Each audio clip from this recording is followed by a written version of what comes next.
So here's this popcorn kernel, and when you have auto select at the top, it'll go right to that layer, so you can move this around. And this package is the one that you're going to create, and you can place that just by doing File, Place, Embedded, and that'll embed the image. And you just have to find and locate this piece. So when you take a look in the PDF file, it'll bring it up to showing these sections. So you have all these parts in here that you can take it from. So for example, there's one that has a kernel on it for that section. Here's popcorn that has the label. So when you place this with the options, it'll show you all the images that are in that particular file, and you can select either the page or the image and then that piece and click OK, and that'll bring up this file to start with.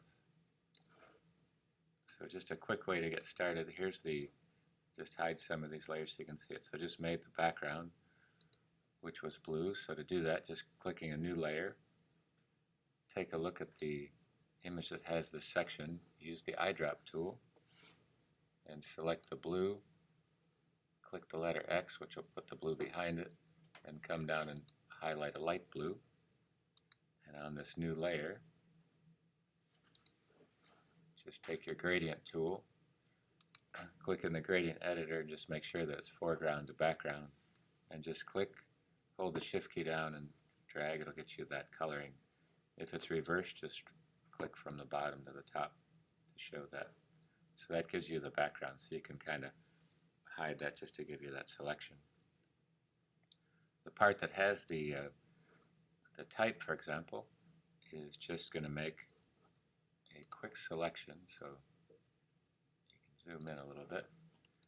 I typed out a couple fonts in here, so just using capital letters.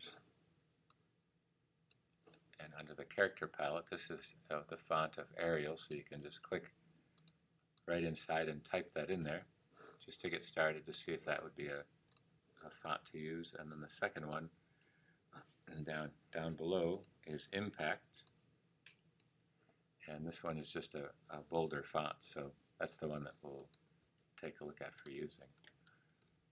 And all this is, just to show you, is a lettering that's been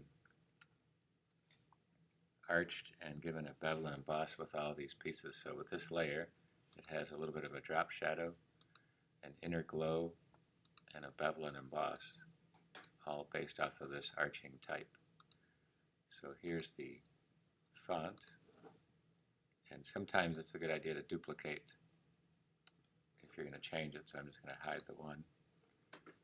Here's the piece. So with the text tool, up at the top is going to have the lettering, and under the style you can click and see the thumbnail sketch for all of them. You can try them all.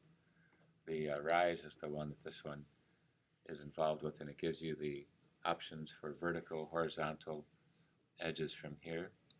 So when you click on here, you can kind of see how it's arching that particular piece. And if this has to be taller, I can always just stretch this box up a little bit. This is for that section, so you can change that font before you section that off there. So I'll just leave it for that part. So then, double-clicking the layer part over on this side here, hit return. Let me just back this up a bit. So before I do the arch, I might extend the type.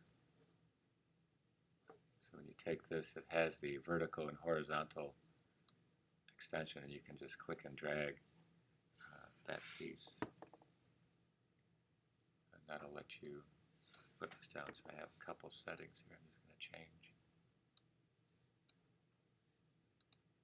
Put this to 0. So this is the tracking and the leading, just bringing it back. So I have a vertical type a little closer together there.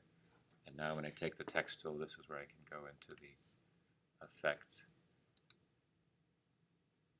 and make that rise up that way.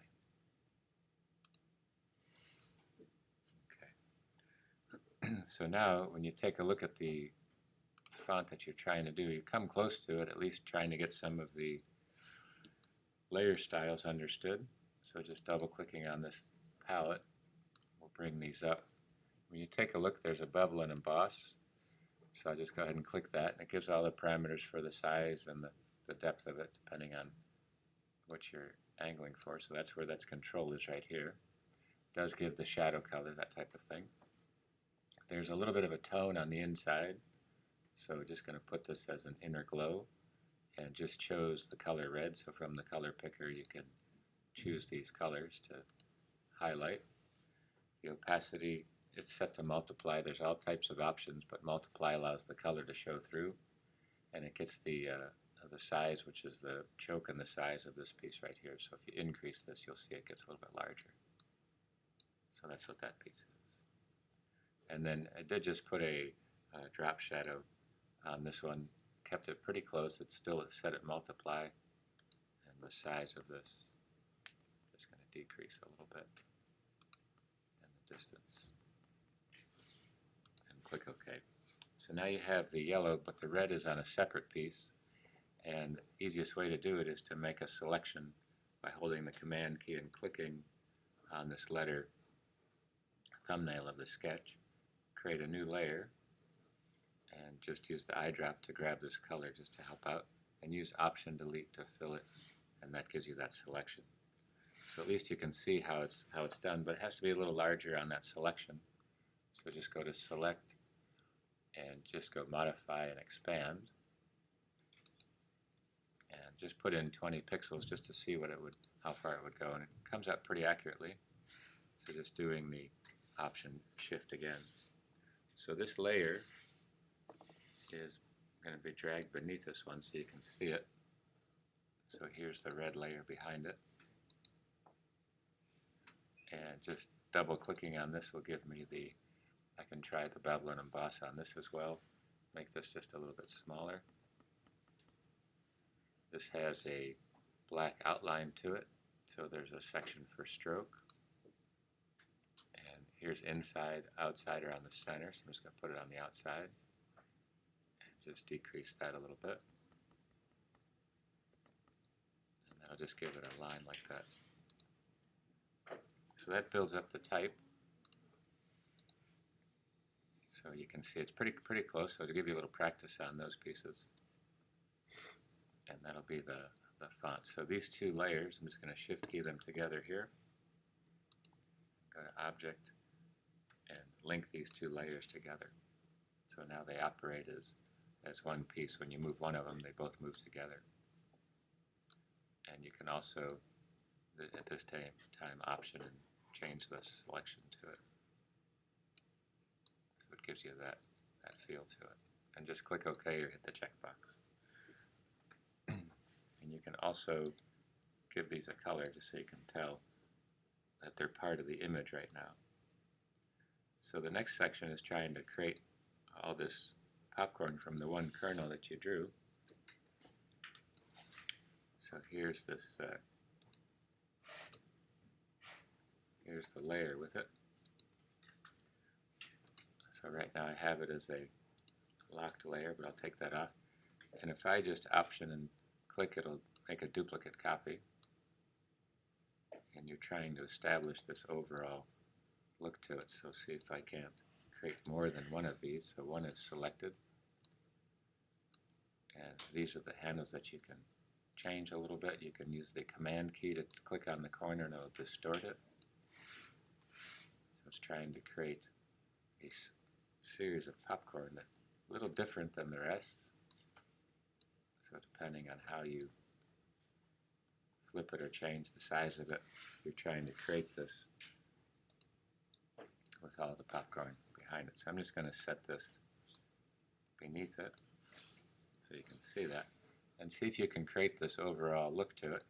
I do have auto select on it, so it allows me to move these pieces. So here I can hide this for now, and it jumps through the stacking order a little easier. So this large one I can keep, and just move all these guys over. And shrink that down. So now I have a little bit, and if you start to manipulate it, just remember you have to hit return in order to put that together. So that one I might use for there. duplicate that. So if you can rotate it, grab it from the side to flip it, because really you're dealing with just one piece of popcorn. If you want to change it, you can redraw it or manipulate it with the tools. But this is a quick way to establish that. So here's these two. And if you have two on a page, you can merge those layers, and that'll make it a little bit easier to change here. So make that a little bit smaller. You return, and just using the Option key to duplicate this to make an array. And when you think about it, as long as I cover up most of it to build up the background, for example, then I can always just manipulate the top pieces and change the coloring.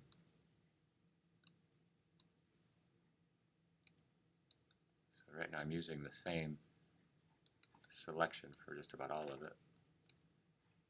And you can see that it's into this layer. All these pieces are all the layers.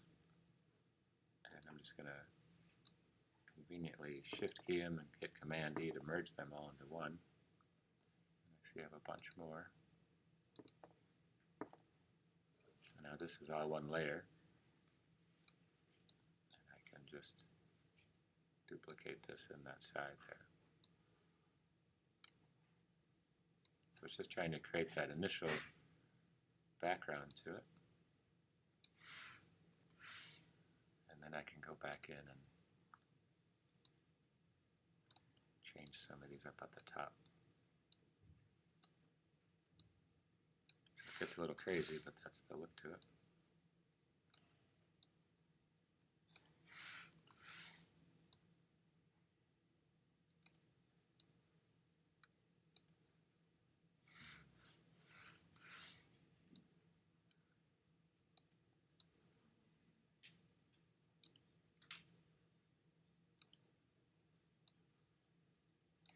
But hopefully you get the idea of what it's trying to do. So when all this is put together, I can Shift key this again and merge these so it's still one layer. And again, taking some of these earlier ones to put on top so they don't all look the same, but then using the Dodge and Burn tool, just to show you this is the Burn tool. This allows you to darken the pixels. Right now it's in the shadows and the midtones. The exposure's at 47. So I'm just kind of darkening some of these pieces at the top. And you also have the Dodge tool, which does the lightening of these. So what's up here at the top I can hit with a brighter light.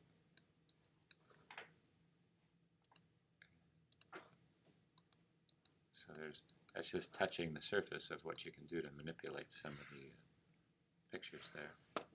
So when I go back and hide some of this, you can kind of see that it has this illusion. If I hit the crop tool just so you can see it, it creates this graphic. And you can see I still have some holes here I can fix. I can manipulate this section. If I hit return and crop it, it does crop the image, but I'll undo that. And that'll give me that initial selection. So it's just a matter of trying to use some of the type, illustrate some of the background with the gradients, trying to use the image that you made in the first section, pull that together, and see if you can illustrate that initial piece.